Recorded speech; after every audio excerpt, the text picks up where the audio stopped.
हाय nurses, कैसे हैं आप? I hope you are all doing good.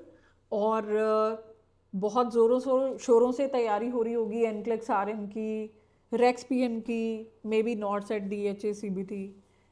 लेकिन एक टॉपिक जिसको शायद आपने इग्नोर कर दिया, तो मैं ये रिमाइंड करवाने आई हूँ कि ये टॉपिक भाई इग्नोर करके नहीं जाना है टेस्ट में। और वो टॉपिक है टोटल हिप रिप्लेसमेंट। बहुत बारी तो एनक्लेक्स में पूरी की पूरी केस स्टडी इस पे आ जाती है, और वो भी अनफोल्डिंग वाली जिसमें 6 क्वेश्चंस होते हैं। तो ऐसा क्या है इस टॉपिक में? शायद आपने बिना पढ़े ही पन्ने पलट दिए होंगे, लेकिन मैं फिर से आपको वापस लेके आ रही हूँ। तो इस टॉपिक पे इतना ज़ोर क्यों दिया जाता है टेस्ट में? देखिए, स्पेशली अगर आप एनक्लेक्स के लिए जा रहे हैं तो कई कंट्रीज़ हैं जिनमें बर्फ़ पड़ती है। और एक चीज़ होती है जिसको हम लोग बोलते हैं ब्लैक आइस। जब बर्फ़ पड़ती है तो बहुत सारे लोग फिसलते हैं। जब फिसलते हैं तो बहुत सारी हिप बोन्स ब्रेक होती हैं, और स्पेशली बुज़ुर्गों की, बूढ़े लोगों की, क्योंकि इनमें ऑस्टियोपोरोसिस की दिक्कत यूजुअली होती है। तो इसलिए कनाडा में होने वाली जो सबसे कॉमन सर्जरी है that is total hip replacement. और जब आप एनक्लेक्स देते हैं पर्टिकुलरली, तो टोटल हिप रिप्लेसमेंट पे बहुत ज़्यादा एग्जामिनर आपसे क्वेश्चन पूछना चाहता है, बिकॉज एज अ नर्स आप कभी ना कभी अपनी प्रैक्टिस में टोटल हिप रिप्लेसमेंट वाला पेशेंट इनकाउंटर कर सकते हो। तो उस टाइम पे उसकी केयर क्या रहेगी? एनक्लेक्स आरएन को इसको जानने में बहुत दिलचस्पी है।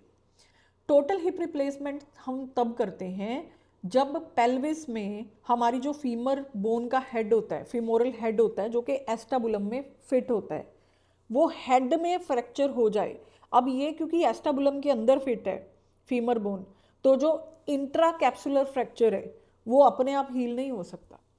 उसको हील करने के लिए आपको हड्डी के छोटे से हिस्से को, यानी कि head of the femoral bone काट के उसकी जगह पे नकली हेड डालना पड़ेगा। बस इसी चीज़ को टोटल हिप रिप्लेसमेंट बोल देते हैं। तो फीमोरल बोन का फ्रैक्चर दो तरह का होता है, intra capsular fracture and extra capsular. अगर इंट्रा कैप्सुलर फ्रैक्चर है तो ओपन रिडक्शन इंटरनल फिक्सेशन, यानी कि टोटल हिप रिप्लेसमेंट सर्जरी होगी। अगर एक्स्ट्रा कैप्सुलर फ्रैक्चर है तो उस केस में सिंपल आरएफटीसी जो है वो कर सकते हैं। अब अगर टोटल हिप रिप्लेसमेंट हुआ है तो सबसे पहले तो अप टू 3 डेज हम इस पेशेंट को आइसोलेशन में ही रखेंगे पोस्ट ऑपरेटिव पीरियड में।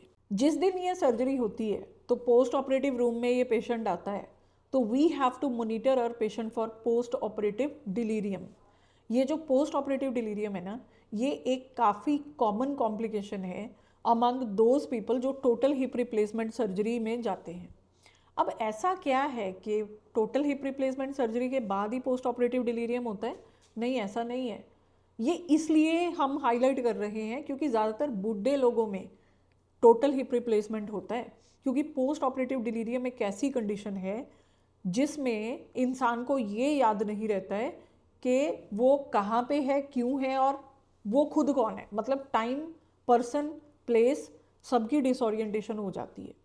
और इसका सबसे बड़ा रिस्क फैक्टर है ओल्ड एज अंडरगोइंग सर्जरी। और क्योंकि टोटल हिप रिप्लेसमेंट की सर्जरी सबसे ज़्यादा ओल्ड एज में होती है, तो आपको पोस्ट ऑपरेटिव डिलीरियम के सबसे ज़्यादा पेशेंट ओल्ड एज वाले ही मिलेंगे। तो अगर आपके एग्जाम में ये क्वेश्चन है कि पोस्ट ऑपरेटिव पीरियड में पेशेंट है जिसको THR हुआ और उठते ही पेशेंट बोल रहा है कि give me my shovel, I want to shovel the snow, तो इसका मतलब समझ जाइए your patient is in the post operative delirium. And let me highlight one thing, post operative delirium is an emergency. You have to immediately inform the team, क्योंकि अगर ये patient अपने bed से उठ गया तो इसकी सर्जरी बेकार हो जाएगी। क्योंकि टोटल हिप रिप्लेसमेंट के बाद जो प्रोस्थेसिस है उसको एस्टाबुलम में फिक्स करके रखना ही हमारी सबसे बड़ी रिस्पॉन्सिबिलिटी होती है, जब तक कि वो प्रोस्थेसिस वहाँ पे जम ना जाए। अब ये होता है कि पोस्ट ऑपरेटिव पीरियड में हमने पेशेंट की पोजीशन बहुत ध्यान से मेंटेन करके रखनी होती है। हमने पेशेंट को कभी भी 15 डिग्री के अबव हेड एंड रेज नहीं करना। कभी खाना खाना है या कोई और एक्टिविटी है जैसे माउथ केयर वगैरह है, तो वो 15 डिग्री रेज होके ही हो सकती है। 15 डिग्री से ऊपर नहीं आप रेज कर सकते। मतलब जो हिपो जॉइंट होता है उसको हम लोगों ने बेंड बिल्कुल भी नहीं करना होता। इन एडिशन टू दिस, अगर कोई स्टाफ नर्स या अगर कोई नर्सिंग ऑफिसर जिसको कोई भी कम्युनिकेबल डिसीज़ है या कोई भी ऐसी प्रॉब्लम है, तो वो इस पेशेंट को नहीं करेगी अटेंड, क्योंकि ये पेशेंट एंटी इन्फ्लेमेटरी मेडिकेशंस पे भी होता है पोस्ट ऑपरेटिव पीरियड में। और इसके साथ साथ हम लोग जो हैं इस पेशेंट में साइड लेइंग पोजीशन भी नहीं दे सकते कुछ दिनों के लिए। यहाँ पे मैं एक चीज़ मेंशन करना चाहती हूँ कि टोटल हिप रिप्लेसमेंट जैसी बड़ी सर्जरी यूनिलेटरली होती है। जब एक साइड का हील हो जाता है तो आप दूसरी साइड में कर सकते हो। कभी भी ये सर्जरी बायलेटरल नहीं होती, यानी कि दोनों हिप्स में एक साथ नहीं करते हैं, क्योंकि अदरवाइज अगर दोनों साइड में होगी surgery you can never turn the patient for so many days which is not possible. तो टोटल हिप रिप्लेसमेंट सर्जरी के बाद हम साइड लेइंग पोजीशन दे सकते हैं, लेकिन टुवर्ड्स द अनऑपरेटिव साइड। ओके, और जैसे मैंने बोला पहले कुछ दिनों में तो 15 डिग्री के अबव रेज नहीं करेंगे, लेकिन 2-3 दिन के बाद हम 30 to 45 डिग्री तक जो है मील्स के लिए रेज कर सकते हैं, उससे ज़्यादा नहीं।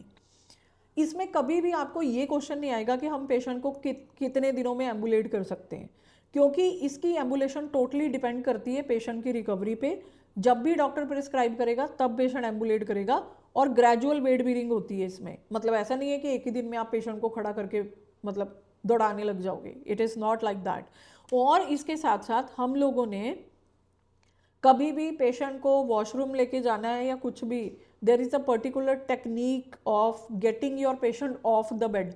हमेशा उसकी लेग एक्सटेंडेड होनी चाहिए, सपोर्टेड होनी चाहिए, एलिवेटेड होनी चाहिए।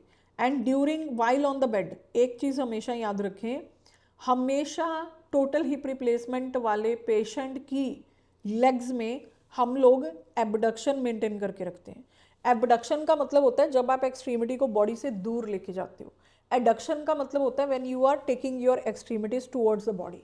तो इसमें इस सर्जरी के बाद टोटल हिप रिप्लेसमेंट के बाद हम लोग एबडक्शन मेंटेन करते हैं, ठीक है।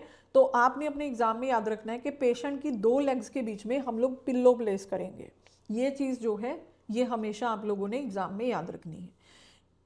इसके साथ साथ इस पेशेंट को ड्रेन भी डली होती है, जो पोस्ट ऑपरेटिव पीरियड में यूजुअली पेशेंट्स को डलती है।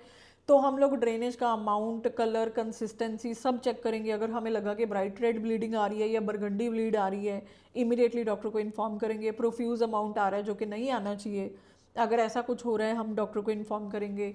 पोस्ट ऑपरेटिव पीरियड में हमारे पेशेंट को फीवर तो नहीं हो रहा, कहीं सूचर साइड से स्मेल तो नहीं आ रही, कोई ऐसा डिस्चार्ज तो नहीं आ रहा। तो ये सारी चीज़ों के बारे में हम डॉक्टर को इमीडिएटली इन्फॉर्म करेंगे। इस पेशेंट को डीवीटी होने के बड़े चांसेस होते हैं, क्योंकि सर्जरी ही ऐसी जगह पे हुई है टांग में। अब इस पेशेंट में हम लोग या तो सीक्वेंशियल कॉम्प्रेशन डिवाइस अटैच कर सकते हैं या फिर कॉम्प्रेशन स्टॉकिंग्स जो हैं वो पहना सकते हैं, राइट। इसके साथ साथ अलाउड नहीं होता है बहुत दिनों तक कि हम नी जॉइंट और हिप जॉइंट दोनों को फ्लेक्स करें। तो एक्सरसाइज की लैग की वजह से डीवीटी डेवलप हो सकता है, तो इस चीज़ का खास तौर पे ध्यान रखना है। Crossing of the legs is not allowed, क्योंकि इससे जो प्रोस्थेसिस है वो अपनी जगह से हिल सकता है। और इसके साथ साथ हम लोग फिजियोथेरेपिस्ट को इस पेशेंट की केयर में इन्वॉल्व करेंगे। ग्रेजुअल एम्बुलेशन होगा ताकि डीवीटी को प्रिवेंट कर सकें। तो अगर आप ये जानना चाहते हैं कि इस टॉपिक में से कहाँ से क्वेश्चन आएगा, तो सबसे ज़्यादा आएगा भाई आपको एक तो प्रोग्रेसिव एम्बुलेशन करवानी है, इसके साथ साथ जो पोस्ट ऑपरेटिव डिलीरियम जैसी एंटिटी इसके साथ कनेक्टेड है।